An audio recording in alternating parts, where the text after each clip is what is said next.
Kwanza kabisa ningependa kuwakaribisha rasmi katika ubalozi wa Cuba nchini Tanzania. Pia ningependa kuwashukuru mapema kwa kutupatia fursa kufanya mahojiano haya.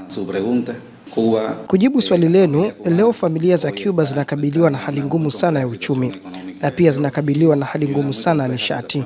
Hali hii kwa ujumla imesababishwa na vikwazo vilivyowekwa na serikali ya Marekani dhidi ya wananchi wa Cuba.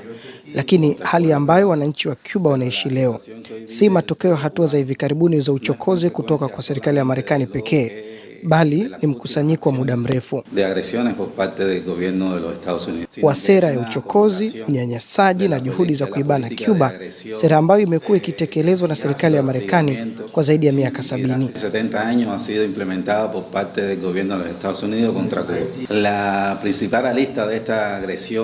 Kiini kikubwa cha uchokozi huo dhidi ya nchi yangu ni kuendelea kutekelezwa kwa zaidi ya miongo 6 kwa vikwazo vya kiuchumi, kifedha na kibiashara ambavyo ni vya kihalifu, visivyo halali na visivyo vya haki dhidi ya wananchi wa Cuba.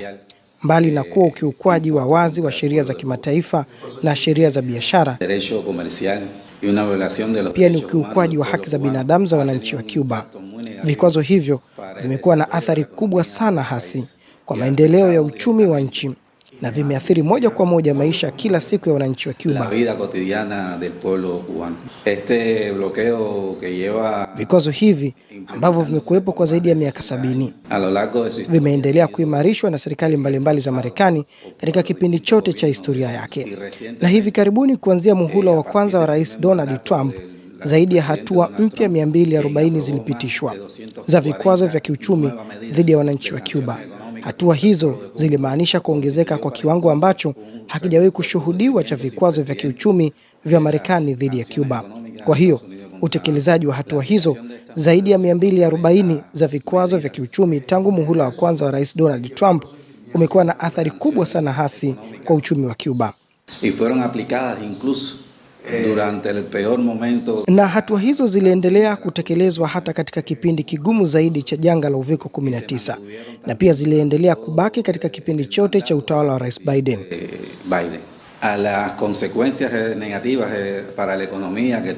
Mbali na athari mbaya ambazo janga la Uviko lilisababisha kwa uchumi wa dunia na pia kwa Cuba, zaidi ya hayo kulikuwa na athari mbaya zilizokusanywa kutokana na vikwazo vya Marekani dhidi ya wananchi wa Cuba. Se sumó además la arbitraria e ilegal inclusión de Cuba en la lista creada por el Departamento de Estado de Estados Unidos. Pia Cuba iliwekwa kwa njia ya kiholela na isiyo halali katika orodha iliyoanzishwa na Wizara ya Mambo ya Nje ya Marekani ya nchi zinazodaiwa kufadhili ugaidi wa kimataifa. Hatua hii moja pekee ilikuwa na athari kubwa sana, hususan kwa biashara ya Cuba na mataifa mengine duniani, na pia kwa uhusiano wa Cuba na benki za kimataifa, kwa sababu baada ya Cuba kuingizwa katika orodha hii sio halali na ya upande mmoja, benki nyingi za kimataifa ziliacha kufanya kazi na Cuba, na hivyo ikawa karibu haiwezekani kufanya aina yoyote ya uhamisho wa fedha kutoka Cuba kwenda nje au kutoka nje kwenda Cuba. Hali hiyo ilizuia bila shaka uwezo wa nchi kununua vifaa na mahitaji muhimu kwa maendeleo ya taifa. Más recientemente, desde que asumió nuevamente el poder el presidente Donald Trump en noviembre del 20. Hivi karibuni zaidi, tangu Rais Donald Trump alipoingia tena madarakani mwezi Novemba mwaka 2024, rais huyo kupitia amri zake za kiutendaji pamoja na waziri wa mambo ya nje Marco Rubio kupitia kuidhinisha hatua mpya na vikwazo vipya dhidi ya Cuba, vikwazo vya Marekani dhidi ya Cuba vimeimarishwa kwa kiwango ambacho hakijawahi kushuhudiwa katika historia. En Venezuela, después del ataque militar perpetrado por el gobierno de Estados Unidos contra el pueblo venezolano. Baada ya matukio yaliyotokea Venezuela kufuatia shambulio la kijeshi lililofanywa na serikali ya Marekani dhidi ya wananchi wa Venezuela, ambalo lilisababisha kutekwa nyara kwa rais halali Nicolas Maduro, mnamo tarehe 29 Januari mwaka huu, Rais Donald Trump aliidhinisha amri ya kiutendaji iliyoweka vikwazo vya nishati dhidi ya Cuba. Hatua hiyo imezuia katika kipindi cha miezi 7 iliyopita meli zinazobeba mafuta kufika Cuba.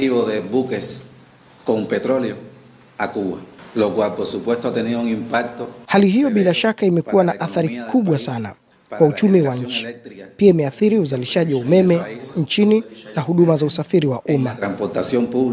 en el normal funcionamiento de las instituciones na imeathiri utendaji wa kawaida wa taasisi za serikali pamoja na taasisi binafsi. Yote haya yakiongezwa na uhaba wa chakula na ugumu wa kupata chakula kutokana na bei zake kuwa juu sana kwa sasa, pamoja na uhaba wa dawa, vifaa na mahitaji ya kitabibu yanayohitajika kwa uendeshaji wa kawaida wa hospitali nchini Cuba, vimesababisha hali ngumu sana kiuchumi na kijamii na kuleta madhara makubwa si tu kwa uchumi bali hasa kwa familia za Cuba. Con afectaciones severas no solo a la economía, sino principalmente a las familias cubanas. Para tener una idea, ili kupata picha ukubwa wa athari hizi za vikwazo visivyo halali vya kiuchumi, kibiashara na kifedha vilivyowekwa na Marekani dhidi ya wananchi wa Cuba, inatosha kutaja kwamba kati ya mwezi Machi mwaka 2025 na Februari mwaka 2026, hasara zilizosababishwa na vikwazo hivyo kwa uchumi wa Cuba zilifikia kiwango cha juu zaidi kuwahi kurekodiwa cha dola bilioni 8.83. Hiyo ni kwa mwaka mmoja tu.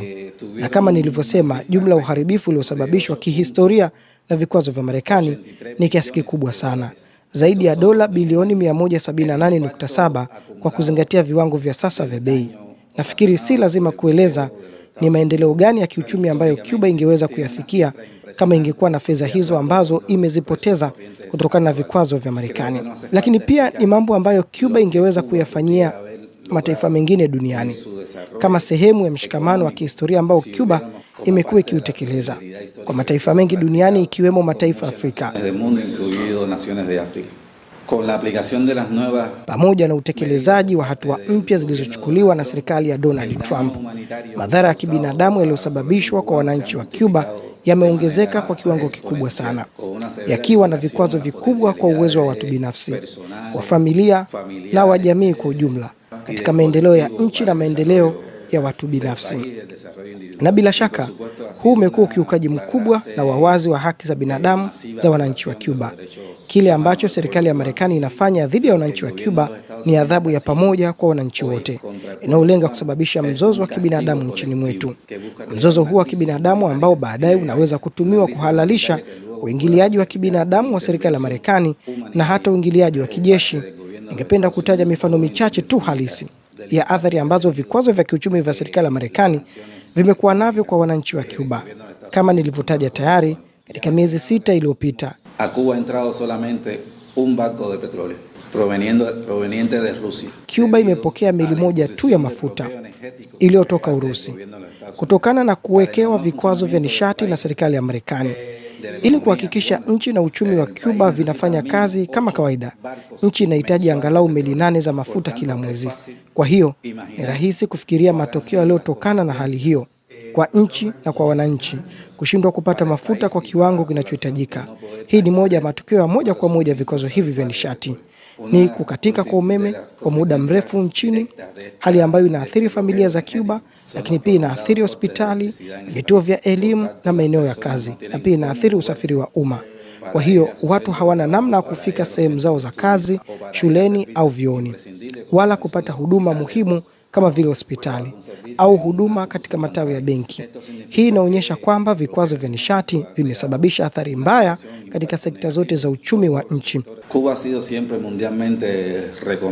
Cuba imekuwa ikitambulika duniani kote kwa ubora wa juu wa mfumo wake wa afya ambao ni wa bure na unapatikana kwa wananchi wote bila ubaguzi. Na Cuba imekuwa ikitambuliwa kihistoria kwa kuwa na moja ya viwango vya chini zaidi vya vifo vya watoto wachanga duniani.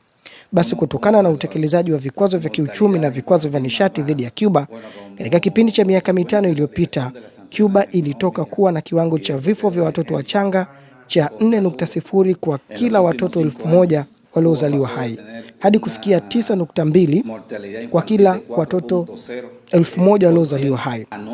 Hii imesababisha zaidi ya watoto 1,000 kufa wakati wa kuzaliwa kama matokeo ya vikwazo vya kiuchumi vya kihalifu vilivyowekwa na Marekani dhidi ya wananchi wa Cuba.